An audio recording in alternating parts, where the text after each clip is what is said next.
সীমান্ত যখন রণক্ষেত্র, তখন এক নিষ্পাপ শিশুর রক্তে রঞ্জিত হল বাংলার মাটি। মিয়ানমারের অভ্যন্তরীণ যুদ্ধের লেলিহান শিখা এবার কেড়ে নিল 9 বছরের এক স্কুল ছাত্রীর প্রাণ।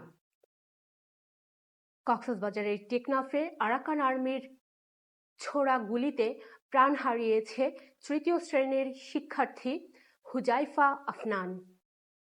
এটি কি কেবলই একটি দুর্ঘটনা, নাকি বাংলাদেশের সার্বভৌমত্বের উপর চরম আঘাত? ঘটনাটি গত 11 জানুয়ারি 2026-এর কক্সবাজারের টেকনাফ উপজেলার হোয়াইটকাং ইউনিয়নের তেছি ব্রিজ এলাকায় নিজ বাড়ির আঙ্গিনায় খেলা করছিল শিশু হুজাইফা। হঠাৎ সীমান্তের ওপার থেকে আসা একটি বুলেট তার গলায় বিদ্ধ হয়। স্থানীয়রা তাকে উদ্ধার করে প্রথমে চট্টগ্রাম মেডিকেল কলেজ এবং পরে ঢাকার ন্যাশনাল ইনস্টিটিউট অফ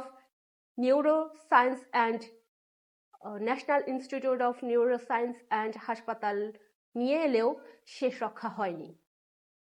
দীর্ঘ লড়াইয়ের পর লাইফ সাপোর্টে থাকা অবস্থায় না ফেরার দেশে চলে যায় শিশুটি।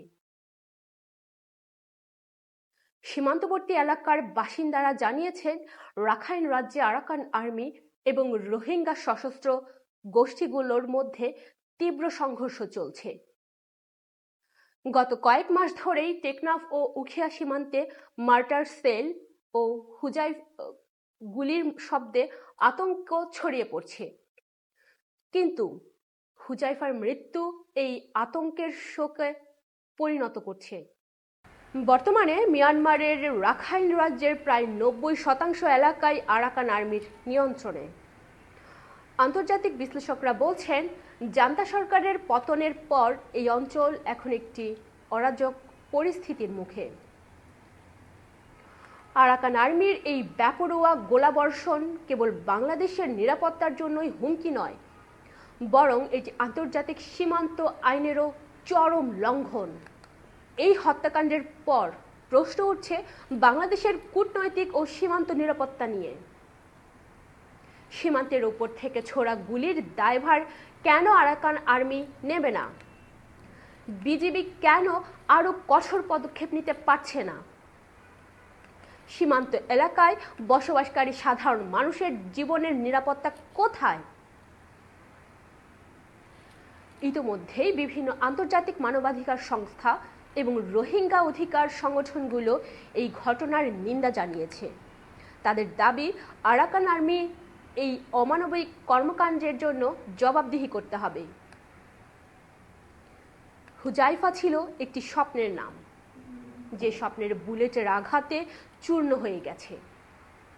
মিয়ানমারের গৃহযুদ্ধের বলি আর কত বাংলাদেশি নাগরিককে হতে হবে?